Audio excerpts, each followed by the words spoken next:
Good afternoon mga kababayan, magandang araw, magandang buhay, magandang umaga, magandang tanghali, magandang gabi po sa inyo lahat. So, at update ako ulit sa aking project. So, dito sa Digo City. So, ayan, dito po ako sa natapos na namin na room. So, hindi pa ito ni pinapalipatan kasi dito pa kami natutulog. Dito natutulog yung iba. Isang Gularex ako at ako naman ay doon sa ibang kwarto sa duyan lang po yung higaan namin mga babae. Basta nasa construction ka talagang handa kung saan ka pwede matulog. So, update ko lang itong mga babayan, ito po yung natapos na. So yan, PVC ceiling. So maganda din yung PVC na binili nila dito. So, at yung tubig dito ay umaandar na. So pakita ko lang sa inyo mga babayan. So,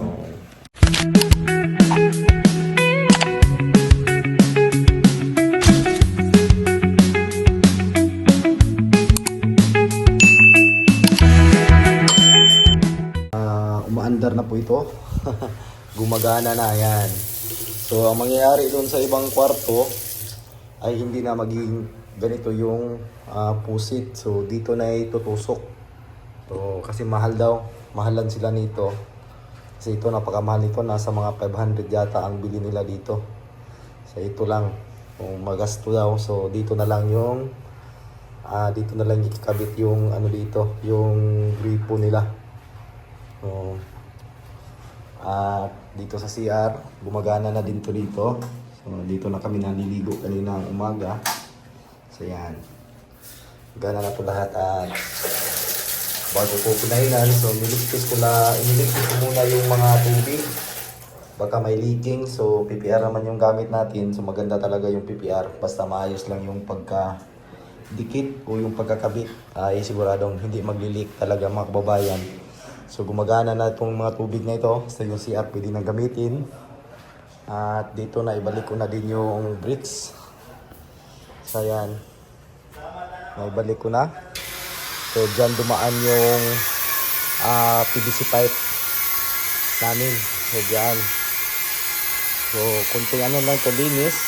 At punta naman tayo doon sa ibang kwarto na hindi pa natapos. So ito yung paraan namin. Ayan, kita nyo po yung simento ay talagang ginamitan natin yan ng demolition hammer para kakapit yung halo natin dyan sa pagka-tiles. Ayan, dito naman si Uncle Alex, nagmamasilya na po. So, iagamit yung masilya dito sa mga malalaking biak. Ito po ay ginamitan ng acrylic cast at may halong simento. So, yan po yung ginagamit dito sa mamasilya kasi malalim. So matagal kung cast lang puro. Cast lahat yung ilalagay dito ay matagal siyang mapuno. So, mabuti yung may halong simento para mas mabilis. So ito katatapos lang po itong napailan ngayon. So ito po yung CR. So katatapos lang po niya na asintadahan. So sa Lunes naman ay papalitadahan ko na yan. At dito may magkikisami na din. So, si Bunjong hindi pa nakapasok. Gawa ng may ginagawa. So, siya yung pagkikisamihin ko dito. Kasi mabilis lang po itong pagkikisami dito. So, dito naman. Bali, 4 kasi itong sinabay namin. 4 na kwarto. So, dito. Tapos na din.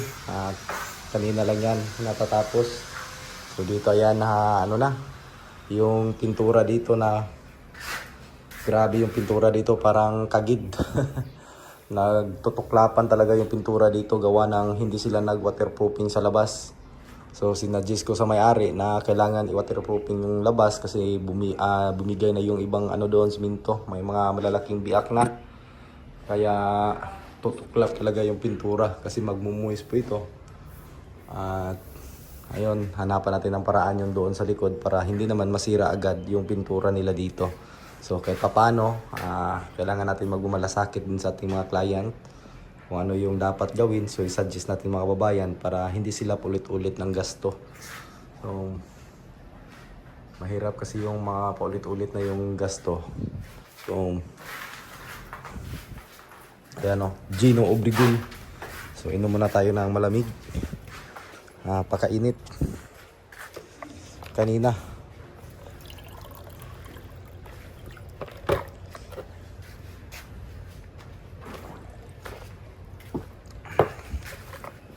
Muna tayo ng tubig dito sa likod.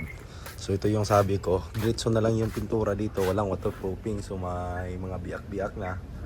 So dyan papasok yung tubig, posibleng papasok, at doon sa pinakataas ay may mga malaking biyak. So ito po yung harapan. Muna tayo ng tubig.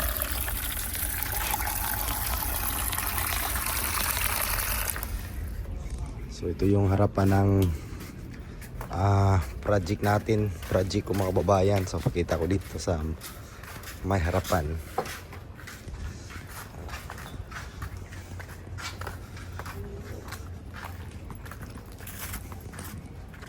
So yan po yung harapan ng tawag nito, dormitory. So Casa de Gracia Dormitory. Ayan o. So yan po yung pangalan. Back of Grand Mall, Barangay Zone 1, Digo City. So ayan. So may baliti na, maliliit. So pag hindi natanggal yan, lumalaki yan dyan. Ito po yung pinaka front. So tingnan nyo, marami mga ano na, biyak. So yun. Matagal-tagal na kasi daw tong building na ito. Nasa mga 20 years daw yung estimated. So bali yung may-ari nito ay ano na, sika na siya po, at binili na lang po niya tong building na ito. So ang nagpapagawa talaga dito, sa pagkakaalam ko, ay yung dating kapitan daw ang may-ari nito. So bininta at nabili. So yung bumili nito ay nasa ibang bansa din. So at yung kumukontak sa akin is yung kakilala ko. So kaya ako yung gumawa dito. So ito ay gagawin pa ito. Bali 6 din po ito dito. So hindi pa yan naumpisahan. Gawa nang tatapusin muna to. Pagkatapos nito ay lilipat naman sila dito. At dito naman yung gagawin ko mga kababayan. So sana matapos natin to ng madali. Kasi may mga project tayong waiting. So yan. So kalat pa dito. Kasi gawa ng nilabas muna yung mga ano dito, yung mga cabinet nila. So itong mga cabinet na ito ay galing yan dyan sa mga kwarto. So dito, at nag-umpisa na din sila dito sa dalawang room, nag-sintada. So yan, nakabalik ko na yung ano dito. So yan, dito sa man si Gino Obregon. So yan, shout out kabayan. Ito po yung pinadaanan lang ng grinder para kakapit yung ano dyan, kakapit yung halo.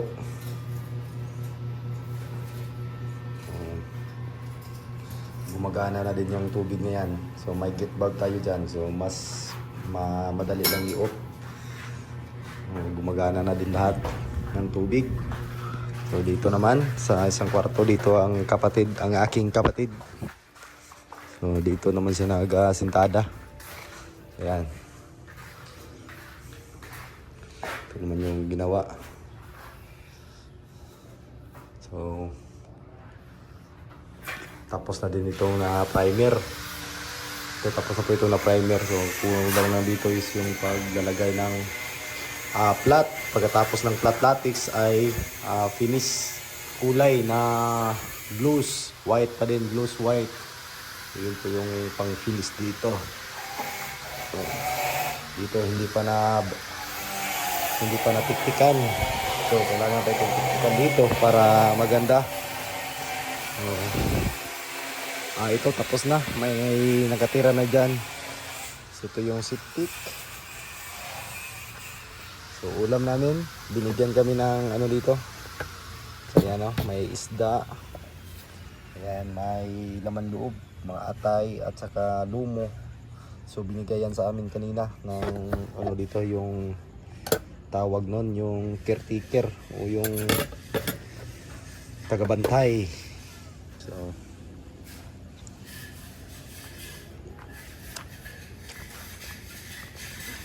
ito po yung catch and bisin. Naglalagay kami dyan ng pit trap para hindi aamoy, hindi babalik yung amoy dito.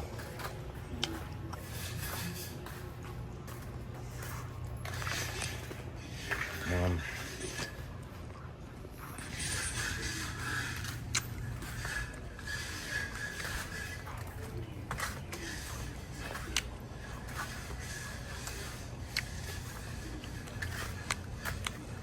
So ito po ako natutulog. Yan po yung duyan ko. O yung higaan.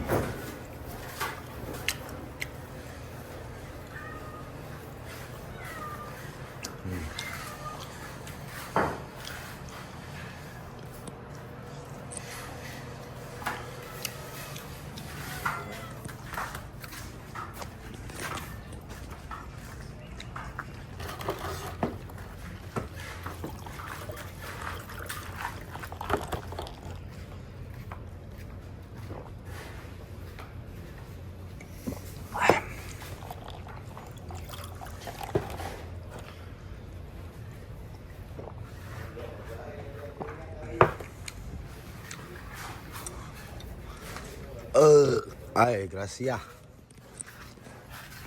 Yung mga gamit yun, dito natulog ang kanay-susi yun. Ha? Dito natulog ang mga gamit. Asa tapit?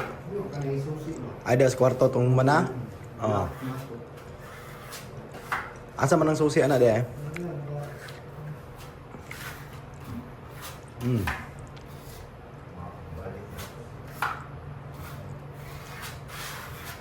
Safety, katong may safety itong mahal.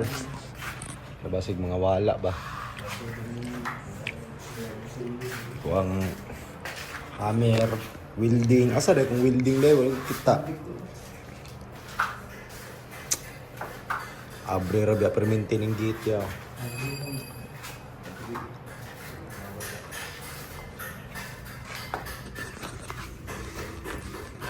Malayo pa. Ay, asa ulap lagi ni susi? Wapo ni susi kay kuha na. Taya na kayo. So maganda na po siya mga babayan, no? Maganda na napinturahan. So yan. Makinis. Maganda talaga yung gloss. Kasi pag madumi yung kamay mo, pag hawak mo dito ay madali lang po siyang punasan. Mas maganda talaga yung gloss or semi-gloss. Pwede na din yung semi-gloss pang wuling. Ayan. Pag kisame, pwede na din yung flat kasi hindi na naabot ng kamay yung kisame. Kung sakaling yung kisame nyo ay hardiplex, ay pwede yung flat latex na lang. So naglalagay ng baseboard, dark gray. So dark gray po yung nilagay dyan. Ayan. Paikot para yung kasi kung white, so posible doon talaga yung mga sa mga sulok yung mga dumi, sa mga dumihan. So halatang halata yung dumi, so mabuti na lang yung may may baseboard. Yan yung tiles, hindi na po siya halata. Kahit paano naman mga kababayan ay mahanapan din natin ng paraan. So kahit hindi eskwalado yung building, so yan, hindi naman halata yung mga tiles kasi yung mga siruho natin ay puro malaki. Yan, walang maliit. So yan, halos malaki yung mga siruho. Ayan. Para hindi halata siya mga kababayan kasi kapag nagsisiruho ka nito ng maliit ay halatang halata po siya. So pangit tingnan. Mabuti talaga yung malaki ang mga siruho. Ayan. Dapat kung mag-layout sa mga tiles, kung mag-layout, dapat layout mo lahat. Sukatin mo lahat talaga para makita mo at malalaman mo kung may siruho ba na maliliit. Kasi kapag may maliliit na siruho, pwede mo namang i-adjust yung layout mo. So ikaw na yung maghanap ng paraan kung paano yung pag-layout. Tapos confirm mo sa may-ari kung papayag ba sila na ganito. Kasi yung iba, dito talaga nagkuha ng pinakasentro sa pintuan. Yung ibang kadalasan na mangyayari sa pagli-layout, ang pintuan talaga yung kinuna ng sentro. So dalawang portion kasi ito, pwedeng i gitna yung tiles at pwede ding sa gitna yung joint. So katulad nito mga kababayan, ayan, nasa gitna yung joint niya. So yung iba naman is buong tiles ang ilalagay dyan. Nagdipindi kasi yan sa layout kung saan yung walang maliit na siruho. So yun talaga yung i-consider. Huwag nang ipilit na dyan ka magkukuha tapos pagdating naman doon sa dulo ay may maliliit na mga siruho. So pangit na pag nagsisiruho ka ng palagay natin mga 5 cm or 2 inches. So napaka pangit na po niyan mga kababayan kasi maliit na po yan. Okay lang sana kung abot ng mga 20 cm, mas ano pa yon, pwede pa yon, hindi pa yon pangit tingnan. So pag maliit na talaga, mga 5 cm ay talagang ano na yon, pangit na talaga yon. So yun talaga yung tawag doon, yun talaga yung babantayan para hindi magiging maot yung resulta ng trabaho. So marami pang gagawin pagkatapos nito, palitada, tapos tiles, kisame.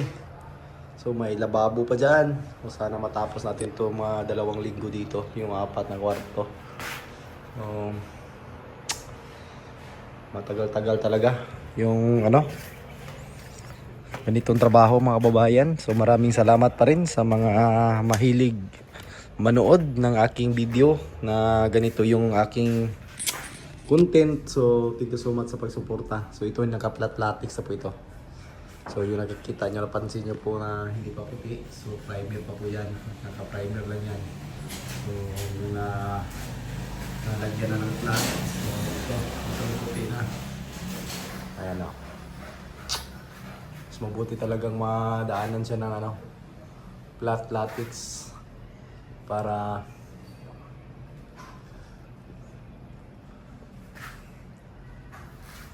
puti, mawala yung mga itim-itim. Kasi yung flat latex mga babayan ay may katawan po ito, kaya niyang tabunan yung itim-itim.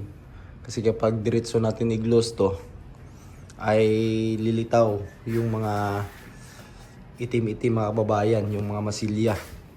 So tulad nito, ganito, pag na kahit ilang pahid pa yan ng gloss ay mahalata po ito. Pero pag dinaanan mo ng flat latex yan, kahit isang patong lang ay magiging ganito na po yung kulay niya. So pag finish na, hindi magasto kasi yung 2 patong ng pinaka-finish tapos na. So 2 patong lang kasi yung gloss namin dito. 2 patong lang po siya para puting-puti yung resulta. So maganda din yung result.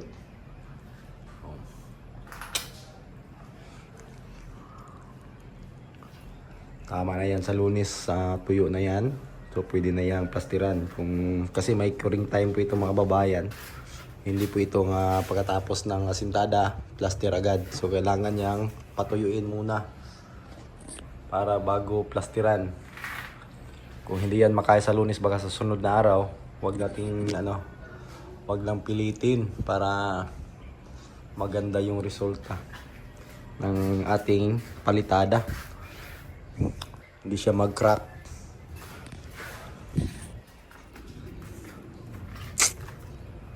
Yan na.